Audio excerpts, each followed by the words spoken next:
Hi, I'm Jason Solomons, and this is Seen Any Good Films Lately? The second part of my coverage from the 78th Venice Film Festival, bringing you the star performances to look out for over the coming months of movies. I just thought that's the power of cinema, when you can affect people in a room and move them and make them think and challenge them. And it's a communal experience. One such star is Ruth Wilson, the British actress who's excellent in Venice title True Things. You know her from The Affair and Luther and His Dark Materials, and I'll be talking to her about this new role in True Things after I tell you if I've seen any good films lately. Yeah, I've seen some good films lately. Venice was a very strong edition this year. I know it's known for gondolas and vaporetti and spaghetti vongole, but it was London buses that sprang more readily to mind. You know, you wait months for a decent talking point movie to come along, and then they all turn up at once. That's certainly what it felt like over a hectic start to Venice, with awards contenders suddenly taking shape and some films that really got everyone talking here, virtually online and on the web and on front pages around the world. So maybe it's easier, if a bit reductive, to talk about the buzzier aspects of the films at Venice, those films and performances that we'll be talking about for a few months more as the awards season begins and the film's journey through New York Film Festival, London Film Festival, and then hit the public screens. So I'm going to start with the actress category, which seems to be leading at the moment. Kristen Stewart springs out for her work in Spencer, playing Diana, Princess of Wales in Pablo Larraín's 3-day Sandringham meltdown movie.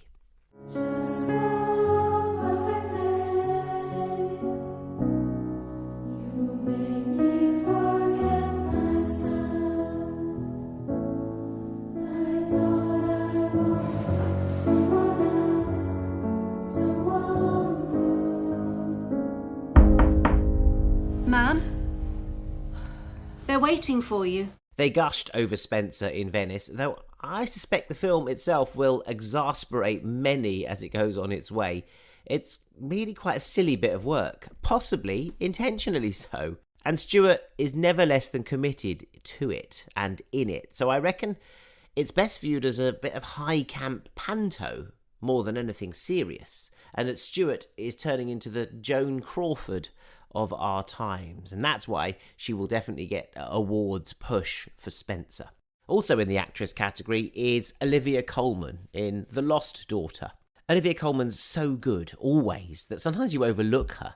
Here she's playing an academic called Leda on a writing holiday in Greece who enters into a fractious relationship with a boisterous local family who share the same beach as her. It's the directing debut of Maggie Gyllenhaal, and her rawness as a director does show in the flashback sequences to the young Leda played by Jessie Buckley, and her struggles as the mother of young children, trying to bring them up just when her academic career is blossoming. I found that flashback structure a bit distracting, even unnecessary. I preferred to work out the enigma of this woman's past from the complexities of her actions in the present. You know, I'm just happy to watch Olivia Colman's amazing face and watch the emotions flicker across that and in her delivery and try and divine what it is that was motivating or what it is that was driving or what it is that was blocking this woman in middle age on the beach in Greece. It's adapted from an Elena Ferrante novel, in case you want to know. That's the actresses that came to the fore. As for actors, well, there was a lot of Oscar Isaac here at Venice. He was in Dune,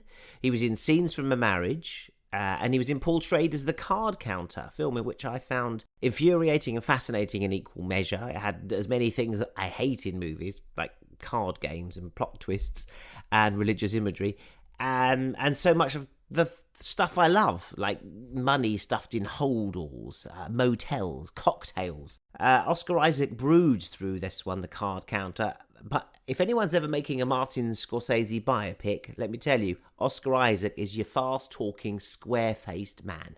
I was really impressed with Tim Roth in a film called Sundown, as far as you can be impressed with a performance that's so self-effacing he practically rubs himself out.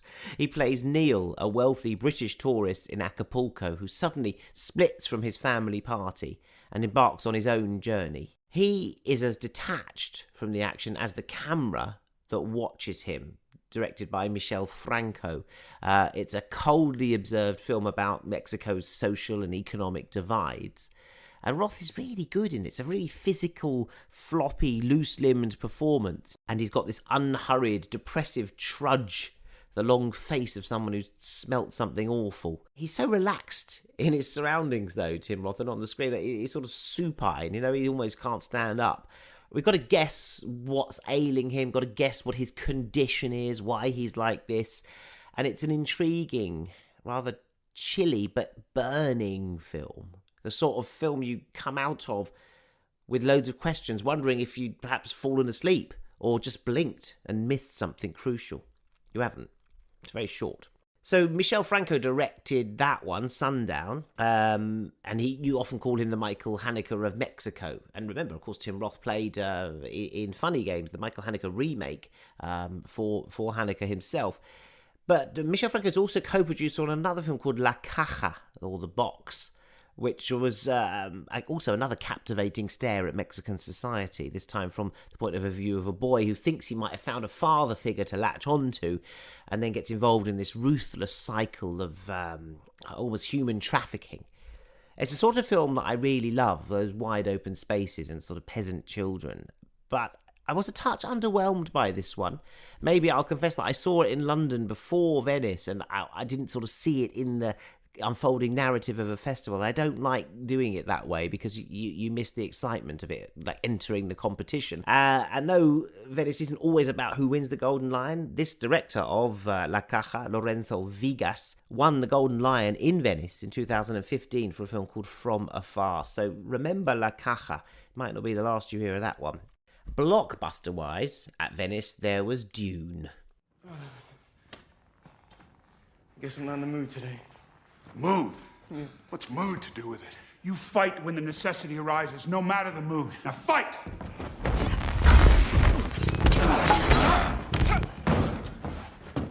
Come on!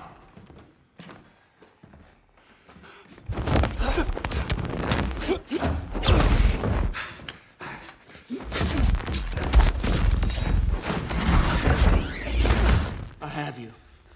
Aye. But look down, my lord. You'd have joined me in death. I see you found the mood. It really doesn't get more thumping and serious than Dune. It's a real grown-up Star Wars, if that can ever be grown up. Again, as you know, it's not my thing. It's too pompous and full of silly names from different planets and armies and all that stuff. But once you get into the universe and go along for the ride, you sort of go with it. It takes a long time to do so. Timothée Chalamet, though, is really good in it. He's sort of different kind of superhero, the put-upon prince who has to sort of assume power of his planet. So he's like a space Hamlet dealing with all this newfound responsibility. I don't know if you get awards for acting in such movies, but he certainly deserves one for keeping his head in Dune. There's something very sincere about the universe of Dune. It's a bit too po-faced for me, but I think it'll tot up to a vast amount of technical awards at least. In the last week, I mentioned Benedict Cumberbatch playing a cowboy in Jane Campion's The Power of the Dog. I think he's going to get a lot of awards pressure. And I think Penelope Cruz in Almodovar's Parallel Mothers are performances to watch out for too. But for me, the really nice surprise of Venice was Edgar Wright's Last Night in Soho. You witnessed the murder last night, but you believe this was a vision from the past. The guy that killed her is still out there. I have to stop him. It's set in Soho twice, both in the 60s and in the present, and it toggles between the two. Thomasin McKenzie plays a fashion student at London College of Fashion, and she goes into a dingy room at the top of a rickety old house in Gouge Place. And there she sort of feels the spirits of the house that have gone before, run by this mysterious landlady, played by Diana Rigg in her last performance. And somehow this character that Thomasin plays becomes mixed up with the character that lived there before. Anya, played by Anya Taylor-Joy, Sandy, a wannabe singer in the nightclubs of London, the Café de Paris and Rialto. And it's very well done, the ghosts of Soho past coming up. It's a sort of scary zombie version of Woody Allen's Midnight in Paris. But it's got great music, some really nice details in it, great clothes. I think the two leads, Thomasin McKenzie and Anya Taylor-Joy, are excellent in it. And, it conjured up all that world of the small world of Sammy Lee and John Schlesinger's Darling and Polanski's Repulsion. I mean, almost kind of quotes them. And for all the themes of mental health and feminism and internal demons that the film touches on, it's as a psycho-geographical fantasia that it succeeds most for me. A cracked mirror of a film about how alluring and dangerous cities can be, especially somewhere as storied as Soho, where the ghosts kind of jostle with the present, and it does that really, really well. Always something there to remind me. It's the song by Sandy Shaw on the soundtrack, and of course that's true in Soho. And I think Edgar Wright's film is going to be one of those that stands. I think he's made a really good London film, so congratulations to him. You can see Last Night in Soho when it opens in the UK on October the 9th. Before that, it will be a gala at the London Film Festival. Right, well, that's Venice practically sorted, except to mention True Things, a low-budget British film from director Harry Woodliff, whose debut film Only You starred Josh O'Connor and Lia Costa. And this is a similarly sexy two-hander set in Ramsgate, with Tom Burke as a dodgy, cheeky-chappy lover boy, and Ruth Wilson as the woman who falls for his charms when she knows she shouldn't but can't resist, and we know she shouldn't, even as it drives her to passionate distraction. I don't know anything about you. I don't know anything about you. My hobbies are reading and listening to music. I like drawing. Really? Yeah. Do you have a girlfriend? No, I don't have a girlfriend. Do you do this sort of thing often? Are you interrogating me, Miss Parkin? Have you ever killed anybody? It's only in 4 months. You're funny. Am I? You know you are.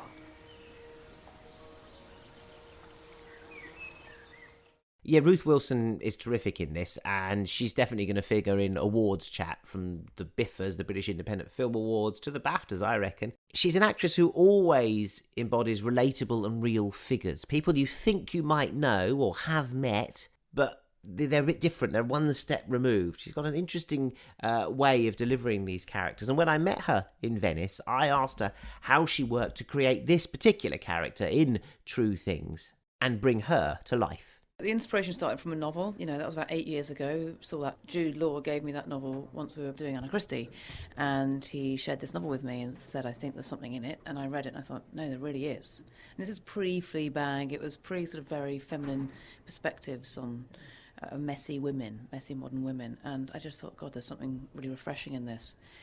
But working alongside Harry, we wanted to move away from some of the book's much more violent. It becomes like a violent, abusive relationship. And what we thought was actually more resonant and more relevant and more universal was just that sort of feeling of the sort of early throes of obsessional love. And I actually thought all of us have been in those relationships where you look back on them 4 years later and you're like, why on earth was I in that? So it felt like a really universal theme. I wondered if you and Harry had bonded on that, not of a particular one, but just got, oh my God, yes, we know that. And so the character really formed out of our discussions. I mean, it's 5 years that we've been working along doing this and developing this story and working out what the story is, what we want to say. And it really just came out of me and Harry having conversations about what those relationships are like. What are relationships like? Because any relationship. Well, she's such a modern woman. I was interested to sort of see what that sort of woman is up to now and how they do navigate the knotty world of relationships. Yeah, well, it's funny, isn't it? Because I suppose we all grow up with these, love is romanticised. We're told what we're supposed to have and want and what's idealised love, what a perfect relationship that lasts forever, and it's just kind of incredibly hard to achieve that. The movie's to blame for that, Ruth. Well, maybe it is, exactly. But it's like that sort of thing of what you idealise, and as a woman in your 20s and 30s, it becomes more and more sort of palpable of what that search for that ultimate love is, which is kind of a delusion. So I think that's what the film is also debating and discussing, is that what you're told to look for is not really reality. And so she is romanticising this individual, this man that she meets. She thinks he's the answer to all her problems. She thinks she'll be able to fit in with the world that she lives in if she has a man in her life, and realises actually that's not what she wants. So it is a film of self-actualisation of this woman through a relationship. It's also very physical because she does get that confidence because she obviously has great sex and she thinks, well, that's brilliant. Yes, it's a woman who does have a sexual appetite. She's not a repressed woman. She has a great creativity and imagination and desire and need. So all those things are very honest and truthful, and what exists within women as much as men. And she goes out and gets it, actually. And what I loved about this wasn't that I was insistent that she can't be a victim. It's not like she's a victim of a gaslighting relationship. She herself takes two to tango, so she's choosing to be part of that relationship.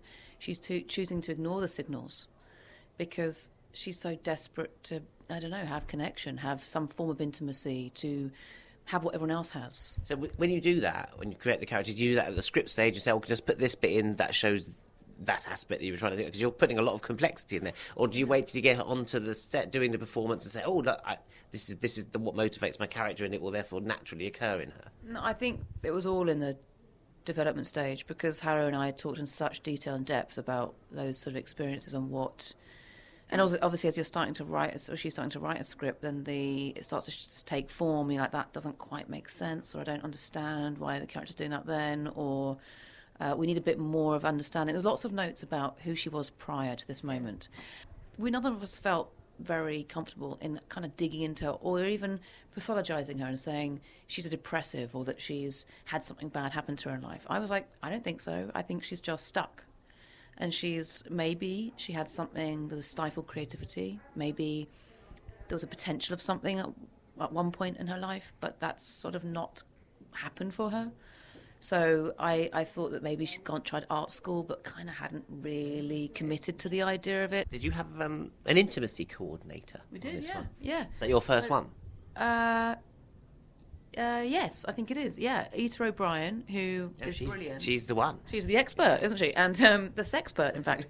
And she was brilliant. And on this, I mean, look, it was we wanted to be really honest with the female experience. We wanted, this is a woman who has desires and passions and is sexual and enjoys sex and wants it and looks for it. But also we wanted it not to objectify her in the same vein. We wanted the image to be really honest on what we're seeing. We didn't want it to be always just a naked woman walking around the set or walking around the film. So we created a really wonderful dynamic with. It wasn't just in the sex scenes; it was kind of on the intimate scenes on her own, which are also about that. How does a person exist on their own and what they like, and how comfortable she is with her own body, and all those things. So it was a really wonderful. I found the most safe. I felt the most safe, and not just. So it does help. Yes, and I think it's because it's just about having conversations. It's about feeling that you know what your boundaries are. You're able to have that conversation, each other's boundaries, Tom's as well as mine, where we're comfortable. And it makes it really practical. Talks about things in the most intimate way, but in a really practical way. So you're like, right, this is how we make the audience think this is happening.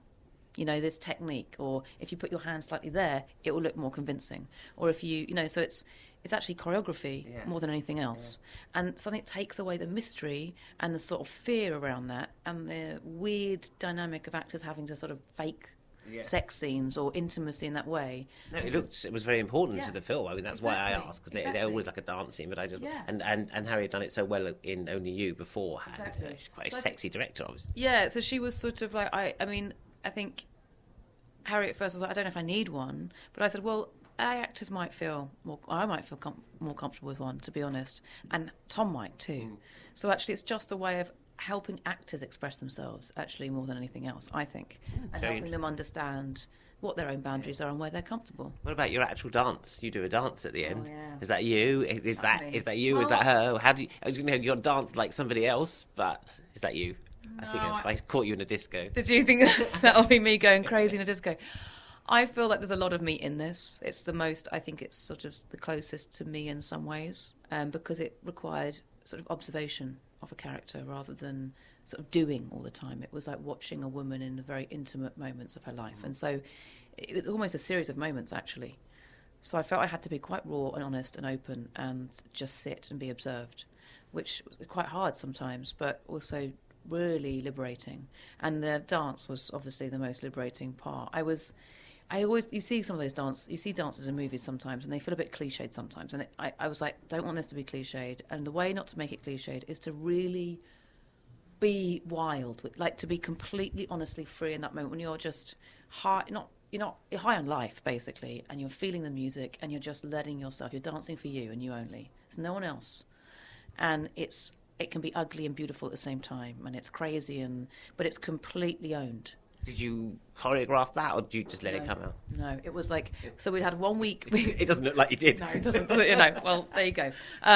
It was, we had, because COVID, we did a week of filming before COVID, and then we shut down for sort of 5 months or whatever. We came back, and it was the end of our English shoot, because we went to Spain for a few days.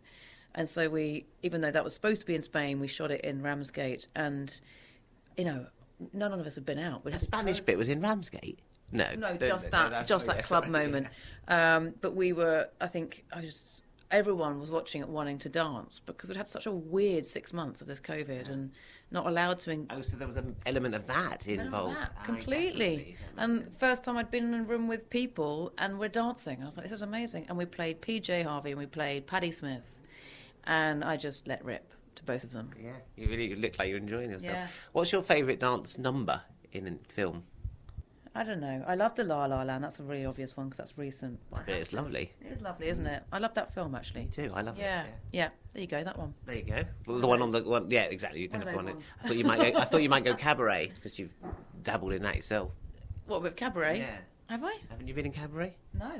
You should be in Cabaret. No. Yeah, I should be. I'd love to do Cabaret. I would, actually. I'd like to play the MC. Anyway. Yeah, you'd be great. Yeah, exactly. I've never seen a no, gender flip. Exactly. Female MC, please. I know. I don't know why. I'm really not. I'm surprised it hasn't happened yet. Yeah. Yeah, and let's do it here. Yeah. Okay, so there you go. Right, A little bit for that. If you could go to any set of a film being made anywhere at any time ever, and just drop in for like a day or even for the shoot, which one would you like to kind of creep up on and see what's going on? Any time ever in the world, like back and fiction. Probably a Stanley Kubrick movie. I'm quite interested in that, or a David Lynch movie or something. Or oh my god, I could go on forever now. No, we're gone. Or like a Schindler's List, or an army movie just dropped in the middle. You know what? Actually, I had an amazing experience on the Lone Ranger. We had a shot where all the Native Americans were being ambushed by the military, and they staged this thing in the middle of a field. There's like hundreds of horses, and I mean it's amazing. And I wasn't actually in the scene, but I decided to go and watch it. Yeah, and it was incredible. So nice difference to the sort of the two-hander intimacy thing that you were doing. Exactly. So I sort of think anything big and epic that you're recreating worlds that have been and gone. That's quite fun. I would, drop in on those. What's the best location that you've ever seen on film, or have you ever shot in? Ever shot in is probably Namibia. Was pretty extraordinary. What was that? That was The Prisoner, which, wasn't something that was that successful. But the experience of working there was quite. I mean, I just had a great time exploring that country. And I went on safari a number of times, and there's sand dunes there, these red dunes, and they're extraordinary. And then, again, Lone Ranger was amazing because it was 4 states of America. So it was Arizona, Utah,